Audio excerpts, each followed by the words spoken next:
Hello and welcome back everyone. Andy Bryan here again from the Soul Pathway, and today within this video I wanted to speak with you about situations aren't merely the situations.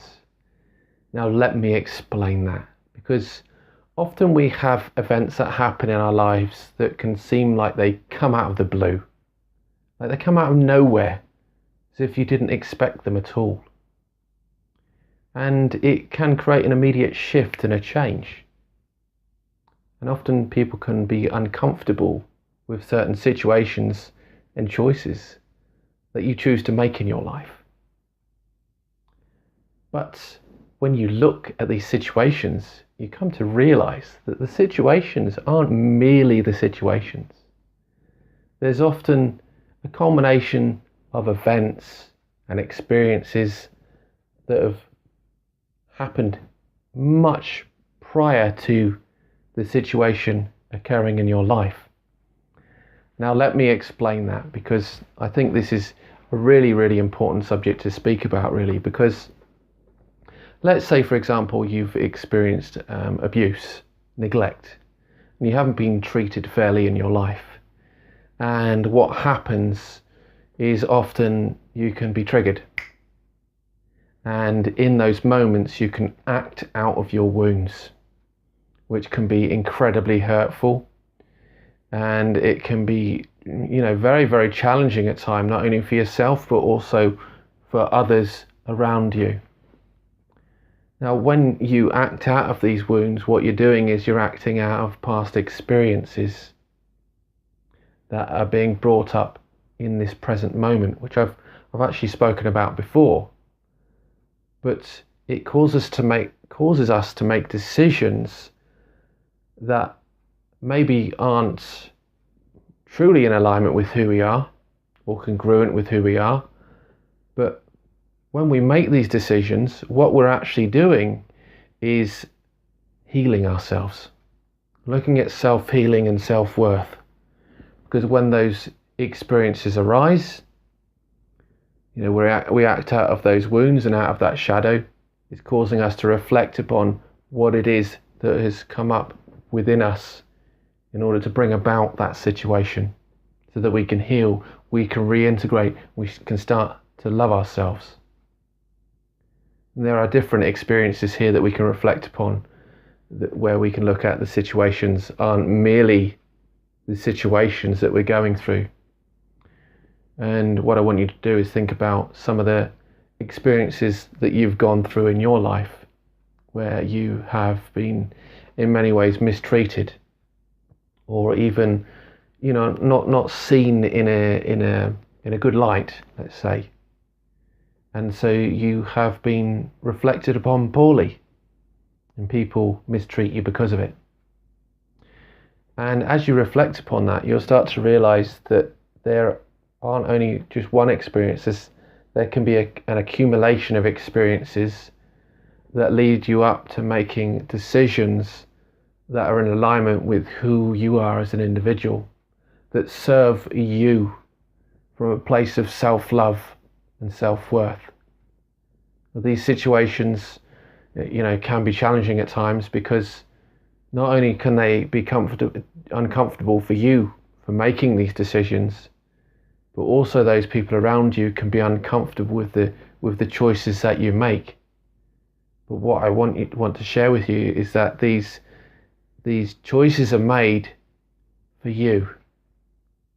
And it is important to stand in a place of self-love and self-worth, where you're noticing what is important for you and what isn't right in serving you anymore.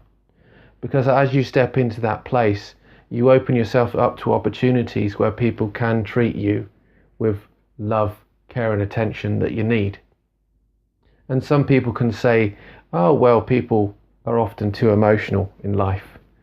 And the truth is, those people that say, they are too emotional, aren't really looking at the needs of that individual at all.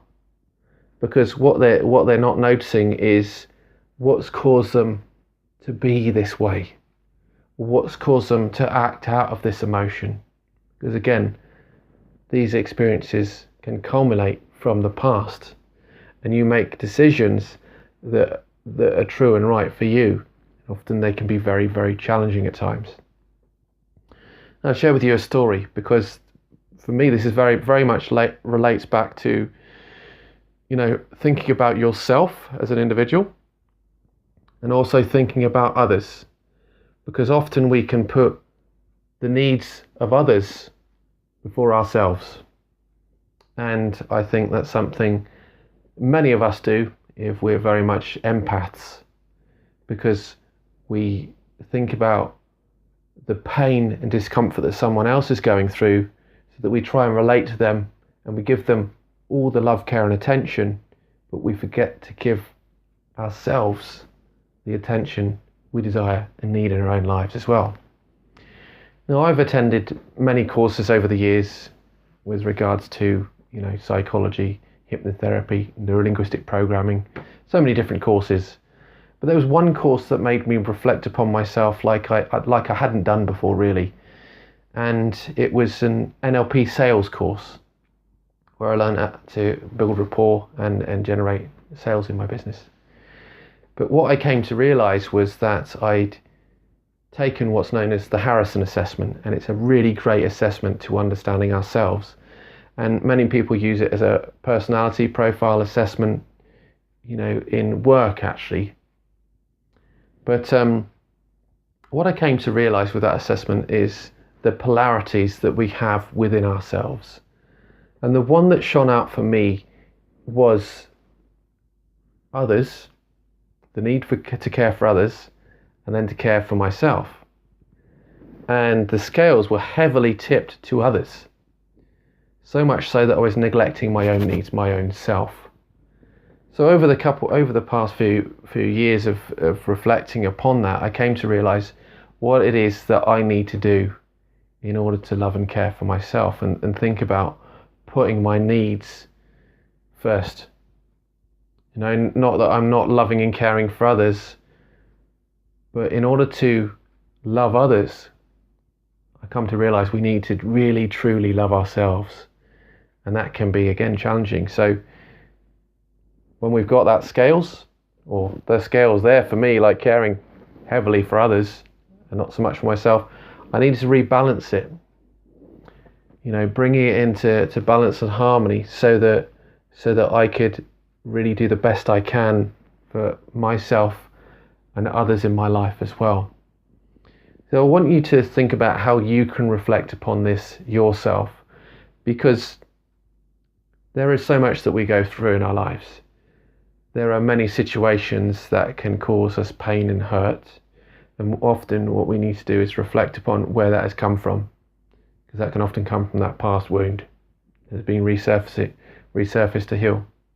I want you to also reflect upon certain situations and experiences in your life where you may have been treated unfairly and poorly.